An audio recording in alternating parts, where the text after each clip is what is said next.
शाम हो गई थी। मौनी बाहर बैठा था। गदल ने गरम गरम रोटी और आम की चटनी ले जाकर खाने को धर दी। बहुत अच्छी बनी है, मौनी ने खाते हुए कहा। बहुत अच्छी है। गदल बैठ गई। कहा, तुम एक ब्याह और क्यों नहीं कर लेते अपनी उम्र लायक? मौनी चौंका। कहा, एक की रोटी भी नहीं बनती? नहीं, गदल ने कहा। सोचते होंगे सौत बुलाती हूं, पर मर्द का क्या, मेरी भी तो ढलती उम्र है। जीते जी देख जाऊंगी तो ठीक है, ना होते हुकूमत करने को तो एक मिल जाएगी। मौना हंसा, बोला, यूं कह, हौस है तुझे, लड़ने को चाहिए। खाना खाकर उठा तो गदल हुक्का भरकर दे गई और आप दीवार की ओट में बैठकर खाने लगी। इतने में सुनाई दिया, अरे इस बखत कहां चला? जरूरी काम है मौनी, उत्तर मिला।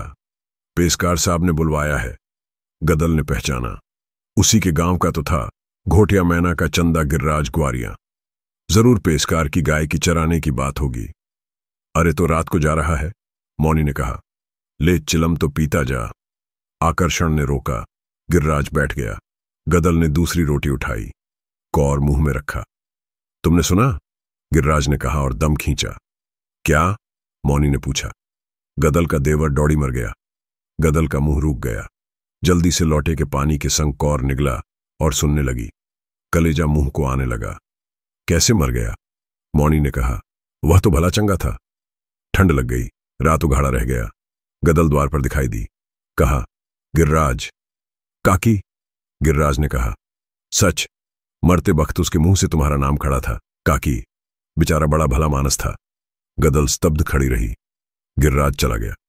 गदल ने कहा, सुनते हो? क्या है री? मैं जरा जाऊंगी। कहां?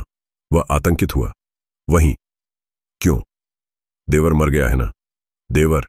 अब तो वह तेरा देवर नहीं। गदल झंझनाती हुई हंसी हंसी। देवर तो मेरा अगले जन्म में भी रहेगा।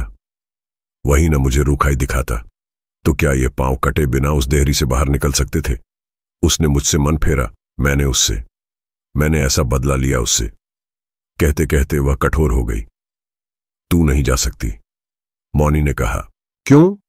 गदल ने कहा। तू रोकेगा?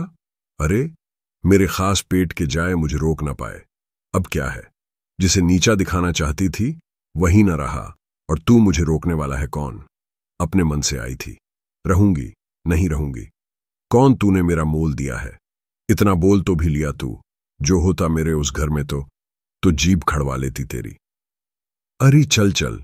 मौनी ने हाथ पकड़कर उसे भीतर धकेल दिया और द्वार पर खाट डालकर लेटकर हुक्का पीने लगा। गदल भीतर रोने लगी, परंतु इतने धीरे कि उसकी सिसकी तक मौनी नहीं सुन सका। आज गदल का मन बहा जा रहा था। रात का तीसरा पहर बीत रहा था। मौनी की नाक बज रही थी। गदल ने पूरी शक्ति लगाकर छप्पर का कोना उठाया और सांपिन की तरह उसके नीचे से रेंगकर दूसरी ओर कूद गई। मौनी रह रहकर तड़पता था। हिम्मत नहीं होती थी कि जाकर सीधे गांव में हल्ला करे और लठ के बल पर गदल को उठा लाए। मन करता सुसरी की टांगे तोड़ दे। दुल्लो ने व्यंग्य भी किया कि उसकी लुगाई भागकर नाक कटा गई है। खून का सा घूंट पीकर रह गया। गुजरों ने जब सुना तो कहा, अरे बुढ़िया के लिए खून खराबा कराएगा, और अभी तेरा उसने खर्च ही क्या कराया है? 2 जून रोटी खा गई है, तुझे भी तो टिक्कड़ खिलाकर ही गई। मौनी का क्रोध भड़क गया। घोटिया का गिर्राज सुना गया था। जिस वक्त गदल पहुंची, पटेल बैठा था। निहाल ने कहा था, खबरदार, भीतर पांव न धरियो। क्यों लौट आई है बहू? पटेल चौंका था। बोला, अब क्या लेने आई है? गदल बैठ गई। कहा, जब छोटी थी तभी मेरा देवर लठ बांध मेरे खसम के साथ आया था। इसी के हाथ देखती रह गई थी मैं तो। सोचा था मर्द है, इसकी छत्तर छाया में जी लूंगी। बताओ पटेल, वही जब मेरे आदमी के मरने के बाद मुझे न रख सका तो क्या करती? अरे मैं न रही तो इनसे क्या हुआ? 2 दिन में काका उठ गया ना।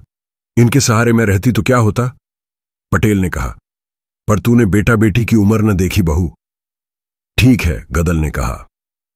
उम्र देखती की इज्जत, ये कहो मेरी देवर से रार थी, खत्म हो गई। ये बेटा है, मैंने कोई बिरादरी के नेम के बाहर की बात की हो तो रोक कर मुझ पर दावा करो, पंचायत में जवाब दूंगी। लेकिन बेटों ने बिरादरी के मुंह पर थूका। तब तुम सब कहां थे? सो कब? पटेल ने आश्चर्य से पूछा। पटेल न कहेंगे तो कौन कहेगा? 25 आदमी खिलाकर लुटा दिया मेरे मर्द के कारज में। पर पगली, यह तो सरकार का कानून था। कानून था? गदल हंसी। सारे जग में कानून चल रहा है पटेल। दिन दहाड़े भैंस खोलकर लाई जाती है। मेरे ही मर्द पर कानून था, यूं न कहोगे। बेटों ने सोचा, दूसरा अब क्या धरा है, क्यों पैसा बिगाड़ते हो, कायर कहीं के। निहाल गरजा, कायर? हम कायर, तू सिंधनी।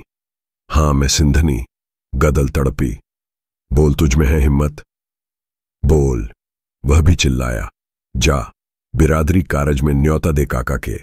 गद्दल ने कहा। निहाल सकपका गया, बोला, पुलिस। गदल ने सीना ठोंक कर कहा, बस लुगाई बकती है। पटेल ने कहा, गोली चलेगी तो? गदल ने कहा, धर्म धुरंधरों ने तो डुबो ही दी। सारी गुजरात की डूब गई माधो। अब किसी का आसरा नहीं, कायर ही कायर बसे हैं। फिर अचानक कहा, मैं करूं प्रबंध। तू? निहाल ने कहा, हां मैं। और उसकी आंखों में पानी भर आया। कहा, वह मरते बखत मेरा नाम लेता गया है ना, तो उसका प्रबंध मैं ही करूंगी। मौनी आश्चर्य में था। गिरिराज ने बताया था कि कारज का जोरदार इंतजाम है। गदल ने दरोगा को रिश्वत दी है, वह इधर आएगा ही नहीं। गदल बड़ा इंतजाम कर रही है। लोग कहते हैं उसे अपने मर्द का इतना गम नहीं हुआ था जितना अब लगता है। गिरिराज तो चला गया था, पर मौनी में विष भर गया था। उसने उठते हुए कहा, तो गदल, तेरी भी मन की होने दूं, सुगोला का मौनी नहीं, दरोगा का मुंह बंद कर दे। पर उससे भी ऊपर एक दरबार है। मैं कस्बे में बड़े दरोगा से शिकायत करूंगा। कारज हो रहा था। पांतें बैठती, जीमती, उठ जाती और कढ़ाव से पुएं उतरते। बाहर मर्द इंतजाम कर रहे थे, खिला रहे थे। निहाल और नारायण ने लड़ाई में महंगा नाज बेचकर जो घड़ों में नोटों की चांदी बनाकर डाली थी, वह निकली और बोहरे का कर्ज चढ़ा। पर डांग में लोगों ने कहा, गदल का ही बूता था, बेटे तो हार बैठे थे, कानून क्या बिरादरी से ऊपर है। गदल थक गई थी, औरतों में बैठी थी। अचानक द्वार में से सिपाही सा दिखा, बाहर आ गई।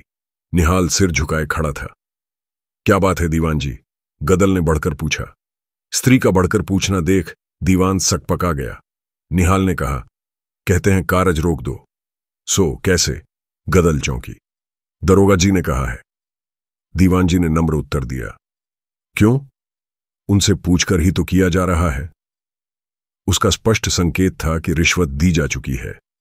दीवान ने कहा, जानता हूं, दरोगा जी तो मेल मुलाकात मानते हैं, पर किसी ने बड़े दरोगा जी के पास शिकायत पहुंचाई है।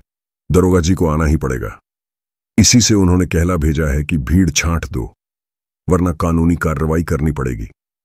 क्षण भर गदल ने सोचा, कौन होगा वह? समझ नहीं सकी। बोली, दरोगा जी ने पहले नहीं सोचा ये सब। अब बिरादरी को उठा दें? दीवान जी, तुम भी बैठकर पत्तल परोस वालो। होगी सो देखी जाएगी। हम खबर भेज देंगे।